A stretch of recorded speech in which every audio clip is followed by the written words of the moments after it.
नमस्कार, स्वागत है आपका हमारे इस खास कार्यक्रम में जिसमें हम आपको जानकारी देंगे 4 सिद्ध वट वृक्ष के बारे में। जी हाँ, वैसे तो हर वट वृक्ष पूज्य है, पर आज हम आपको ऐसे 4 सिद्ध वट वृक्ष के बारे में बताएंगे जो सतयुग, त्रेता युग और द्वापर युग के बाद इस कलयुग में भी श्रद्धा और आस्था का केंद्र बने हुए हैं। वट वृक्ष, जिसको आम भाषा में बड़ का पेड़ और बरगद का पेड़ भी कहा जाता है, इस वट वृक्ष की पूजा वट अमावस्या और वट पूर्णिमा पर सभी सुहागिन महिलाएं अपने पति की लंबी आयु के लिए करती हैं। इस वृक्ष की महिमा का वर्णन शिव महापुराण, देवी पुराण, मत्स्य पुराण आदि ग्रंथों में मिलता है। माना जाता है कि वट वृक्ष के मूल भाग में ब्रह्मा, मध्य भाग में विष्णु, अग्र भाग में शिव और संपूर्ण वृक्ष की शाखाओं में माता सावित्री वास करती हैं। साथ ही इस वृक्ष में पितरों का वास भी माना जाता है। तो आइए प्रयागराज के अक्षय वट और गयाजी में स्थित बौद्ध वट यानी गया वट के बारे में आपको जानकारी देते हैं।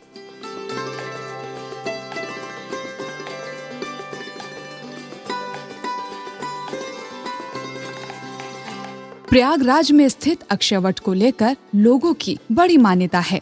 यहाँ तक कि अगर हम इसकी महिमा के बारे में बात करते हैं तो इसकी महिमा भी बड़ी अद्भुत है। मान्यता है कि भगवान राम ने अपने वनवास काल में प्रयागराज में मौजूद इसी वट वृक्ष की छाया में रात बिताने की अनुमति मांगी थी। वट वृक्ष ने भगवान राम को अनुमति प्रदान की, जिससे प्रसन्न होकर रघुबीर ने वट वृक्ष को अक्षय वट होने का वरदान दिया और कहा कि जो भी तुम्हारी छाया में क्षण मात्र भी समय बिताएगा उसे अक्षय पुण्य फल की प्राप्ति होगी। और साथ ही माता सीता ने भी आशीर्वाद दिया कि मेरे सुहाग को आश्रय देने वाले हे वट महाराज, जो भी सुहागन स्त्री तुम्हारी पूजा और व्रत करेगी तुम उसके सुहाग की रक्षा करना। और तब से ये वृक्ष इतिहास के पन्नों में अक्षय हो गया। बिहार के गया में मौजूद वट वृक्ष का संबंध भी पौराणिक काल के साथ माना जाता है।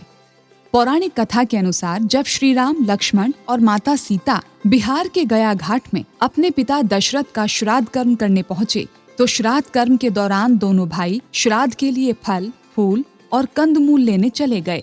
इतने में राजा दशरथ प्रकट हुए और दोनों पुत्रों की अनुपस्थिति में ही देवी सीता को ही पिंडदान करने का निर्देश दिया।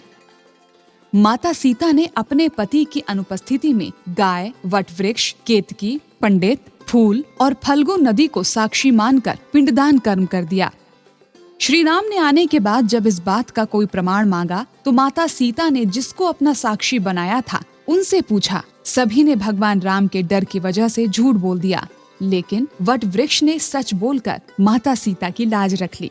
ऐसे में माता सीता ने उन चारों को श्राप दिया और वट वृक्ष को वरदान देते हुए कहा कि हे वट वृक्ष, तुमने आज मेरे सुहाग के आगे मेरे पति व्रत धर्म की लाज रख ली। तुम्हारी ख्याति युगों युगों तक जानी जाएगी। जिस तरह तुमने मेरी लाज बचाई है वैसे ही तुम्हारी पूजा करने वाली हर सुहागन स्त्री के सुहाग की रक्षा होगी। और यहीं पर आज से अपने पूर्वजों की मुक्ति के लिए पिंडदान आदि कर्म भी किए जाएंगे। तो देखा आपने कितनी महिमा है यहाँ पर स्थित वट वृक्ष की। अब आपको जानकारी देते हैं वृंदावन में मौजूद उस वंशी वट के बारे में जो भगवान श्री कृष्ण की लीलाओं का साक्षी रहा है। माना जाता है कि ये वही वृक्ष है जिस पर बैठकर भगवान श्री कृष्ण बंसी बजाते थे। दूर दूर से श्रद्धालु आज भी यहाँ दर्शन करने के लिए और पूजा करने आते हैं। आइए आपको बताते हैं वंशी वट की महिमा के बारे में।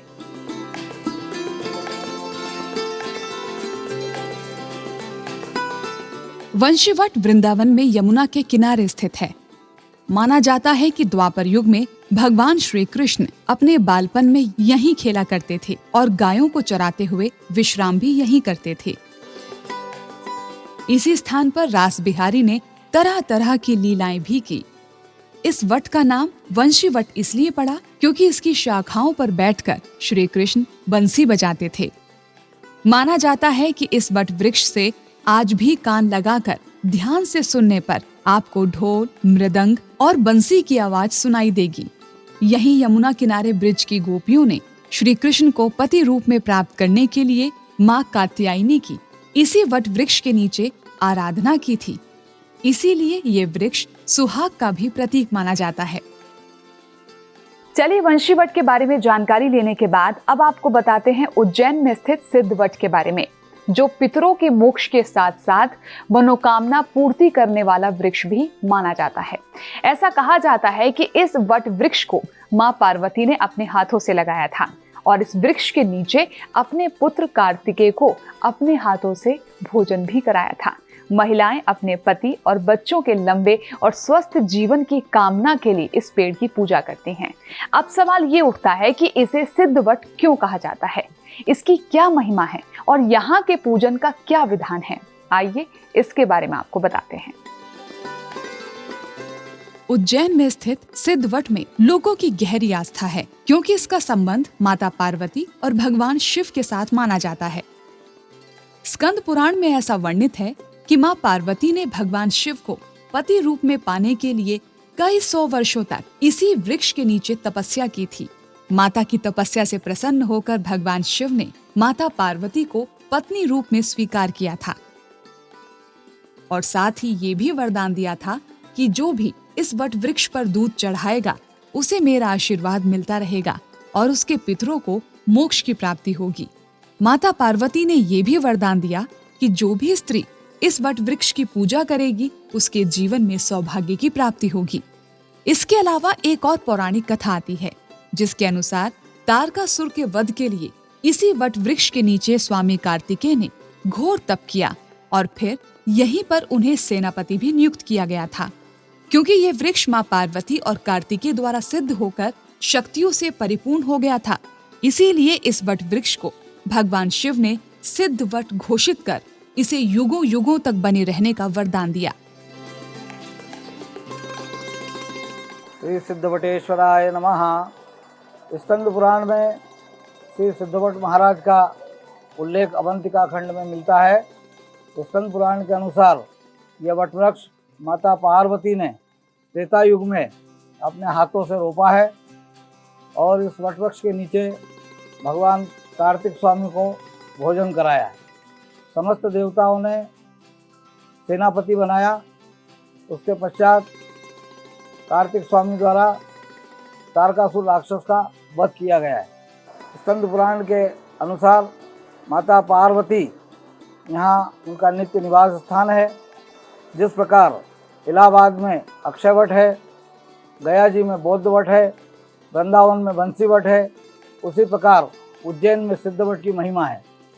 यहाँ सभी प्रकार के कार्य सिद्ध होते हैं, इसीलिए सिद्धवट बोलते हैं।